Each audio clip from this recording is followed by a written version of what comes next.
বন্ধু বান্ধৱীসকল আপোনালোকক পুনৰ এবাৰ স্বাগতম জনাইছোঁ মই অন্য এটা ভিডিঅ'লৈ। তেন্তে আহকচোন আমি আৰম্ভ কৰোঁ আমাৰ ধাৰাবাহিক উপন্যাস নিৰিবিলিখন। নিৰিবিলি খণ্ড 15। পৰীক্ষাৰ দিন ওচৰ চাপি আহিছিল।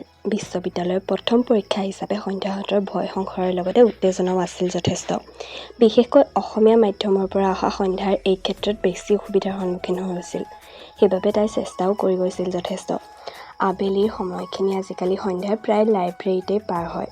লগতে প্ৰিয়া নহ'লে অভিমন্যু। সন্ধ্যাৰ অসুবিধাবোৰ অভিমন্যুৱে বুজিছিল বাবেই সি তাইক কিছু সহায় কৰিছিল পঢ়াত। কথাবোৰ নিজে পঢ়াতকৈ আনে বুজাই দিলে বেছি মনত ৰয় সন্ধ্যাৰ। বাকীবোৰত ঠিকেই আছিল, মাত্ৰ এই হিষ্ট্ৰী অফ ইংলিছ লিটাৰেচাৰৰ পেপাৰখন কিছু টান পায় তাই। চব লিটাৰেৰী ফিগাৰবোৰৰ কাম জীৱনী সকলো মুখস্থ কৰি যেন তাৰ অৱস্থা কাহিল হৈ যায়। জন কিটছৰ কথা পঢ়োঁতে সন্ধ্যাৰ মনত পৰে বিহগী কবি ৰঘুনাথ চৌধুৰীলৈ। শ্বেক্সপিয়াৰৰ ড্ৰামাৰ তালিকা দেখি মনত পৰে ৰূপকোঁৱৰৰ লভিতা কাৰেঙৰ লেগিৰিলৈ। কোনোবা সময়ত তাৰ নিজলৈকে খং উঠি আহে। কিয় আহিল তাই ইংৰাজী পঢ়িবলৈ?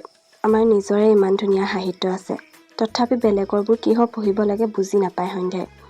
আজি যদি এই এংলো ছেকশ্যন পিৰিয়ড, ভিক্টৰিয়ান পিৰিয়ডৰ ঠাইত ৰামধেনুৰ যুগ, জোনাকীৰ যুগৰ কথা পালেহেঁতেন কম সুখী হ'লহেঁতেন নে তাই?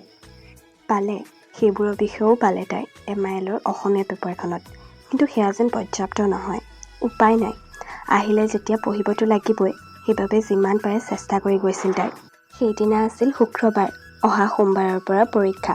ক্লাছত প্ৰায়বোৰ প্ৰফেচাৰে পৰীক্ষা সম্পৰ্কীয় কথাবোৰ আলোচনা কৰিছিল।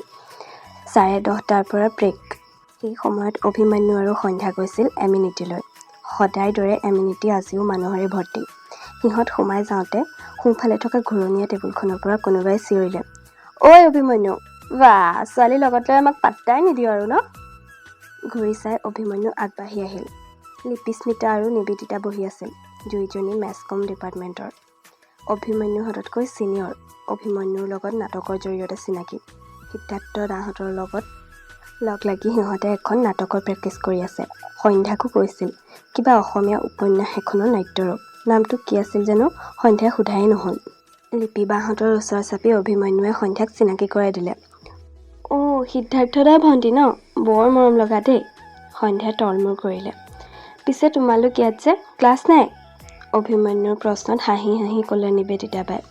আমাৰ এয়াই ক্লাছ, এমিনিটিত ৰৈ মানুহক চিঞৰি আছোঁ। বায়ে হাঁহিৰ সুৰত কৈছিল যদিও কথাটো কিন্তু মিছা নহয়। এমিনিটিৰ এই টেবুল কেইখনত বহি লৈ বাটেদি যোৱা মানুহক চিঞৰি থকা মজাই বেলেগ। এই টেবুলখনৰ পৰা দেখি থাকি মেছকম ডিপাৰ্টমেণ্টো ওচৰতে বাবে এমিনিটি মেছকমৰ অঘোষিত কেণ্টিন সদৃশ। দিনটোত যেতিয়াই নোযোৱা কিয় তাত এজন মেছকমৰ ষ্টুডেণ্ট থাকিবই। এমিনিটিৰ সন্মুখতে মেছকম পাৰ হৈ ৰাস্তাটো দুটা ভাগ হৈছে। এমিনিটিৰ সন্মুখৰে যোৱা ৰাস্তাটোৰ পাই একাডেমিক বিল্ডিং 2, অৰ্থাৎ ছায়েন্সৰ ডিপাৰ্টমেণ্টবোৰ। তাতে কম্পিউটাৰ চেণ্টাৰটোও আছে। তাৰ কাষতেই লাইব্ৰেৰীটো। সেইটো ইয়াৰ পৰা দেখি। আৰু চিধা ৰাস্তাটো গৈছে এমিনিটি পাৰ হৈ বাহিৰৰ ফালে। একাডেমিক বিল্ডিঙৰ ফালে সোমাই যোৱা ৰাস্তাটোৰ সন্মুখতে কেইজোপামান কাঞ্চন। এজোপা গুলপীয়া, বাকী কেইজোপা বগা। বতাহত পাহিবোৰ সৰি গোটেইখন যে দলিচাৰ দৰে সাজি থাকে। এই ফুলবোৰেই যে ৰঙীন কৰি ৰাখিছে কেম্পাছটো। এই ফুলবোৰে বাৰু জানেনে সিহঁতৰ ৰোমান্টিকতাত কিমানৰ যে স্বপ্ন সৃষ্টি হয়। লিপিকাহঁতক তাতে এৰি সন্ধ্যাহঁত ভিতৰলৈ সোমাই গৈছিল। এনেতে লিপিস্মিতাই চিঞৰিলে, অভিমন্যু, ভাল মিলিছা দেই। সন্ধ্যাৰ হাঁহি উঠিল। সিহঁতে মানে তাইৰ আৰু অভিৰ গাৰ্লফ্ৰেণ্ড বয়ফ্ৰেণ্ড বুলি ভাবিছে।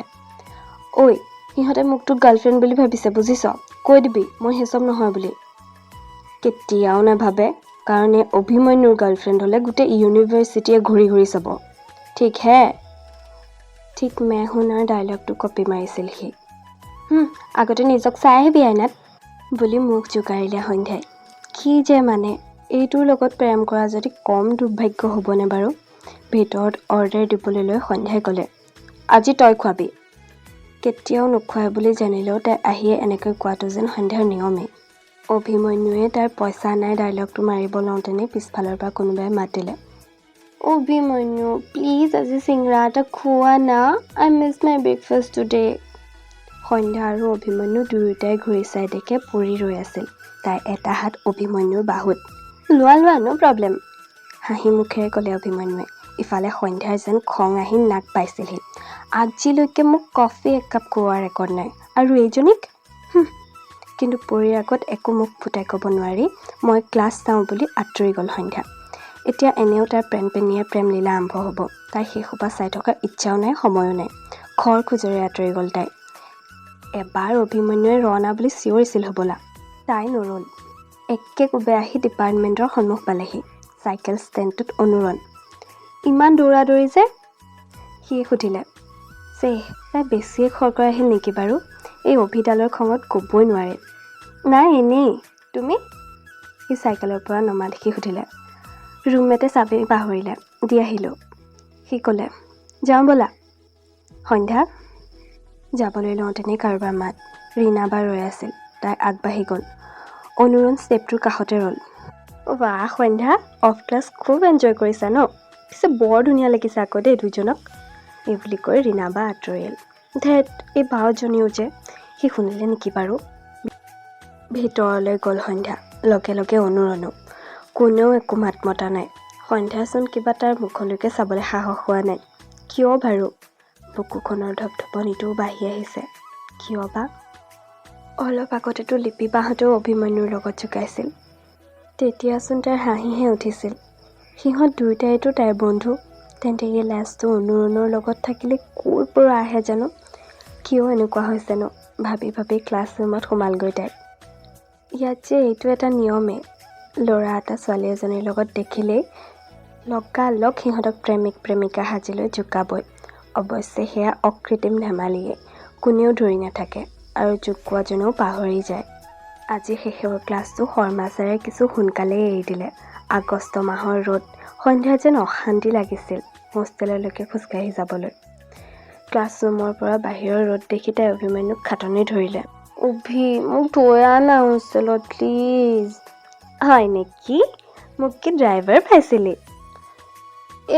তোৰ এনে গাড়ীখন আছে, চাইকেলতে নিবি, ব'ল না। নোৱাৰো, নিজে যা। সি ৰুমৰ পৰা ওলালে। আৰে কি হ'বনো মোক উঠাই নিলে? সন্ধ্যাই প্ৰায় চিঞৰিয়ে ক'লে। নোৱাৰো দেই, মোৰ ভোক লাগিছে। সি তল পালেগৈ। উচ্চাত মাৰি খঙেৰে আঁতৰি গ'ল সন্ধ্যা। কাকো লগ নধৰাকৈ অকলে খোজলে। অনুৰণ অভিমন্যুহঁতে চাইকেল উলিয়াই আহিছিলহে। অভিমন্যুৱে জানিছিল এইটোৱে হ'ব বুলি। সেয়ে তাইৰ পিছে পিছে গৈ সি মাতিলে। আহা বহি লহি।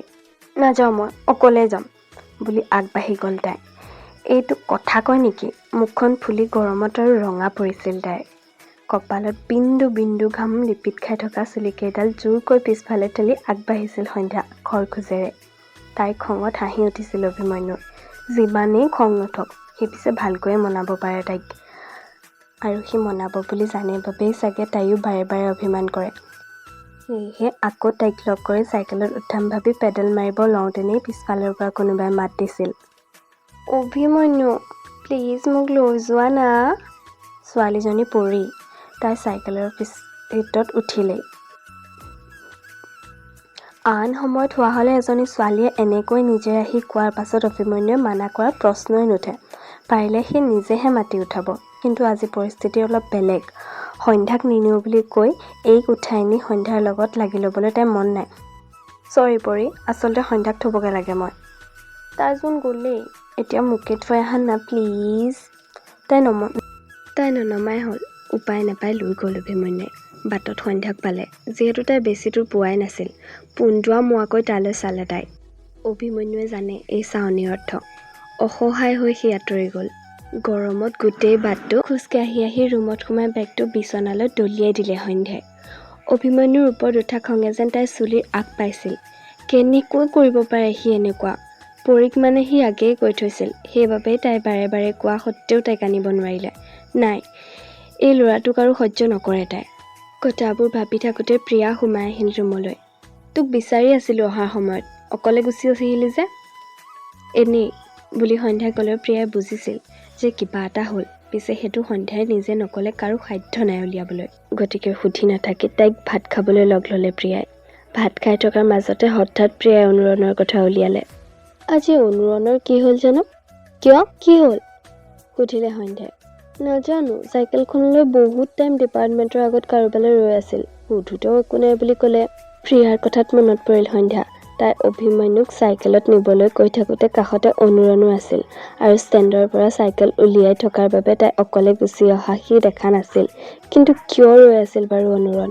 আগলৈ নিৰিবিলি এইটো খণ্ড ইমানতে সামৰণি পৰিল। আপোনালোকে কমেণ্ট কৰি জনাবলৈ নাপাহৰিব এই খণ্ডটো আপোনালোকৰ কেনেকুৱা লাগিল।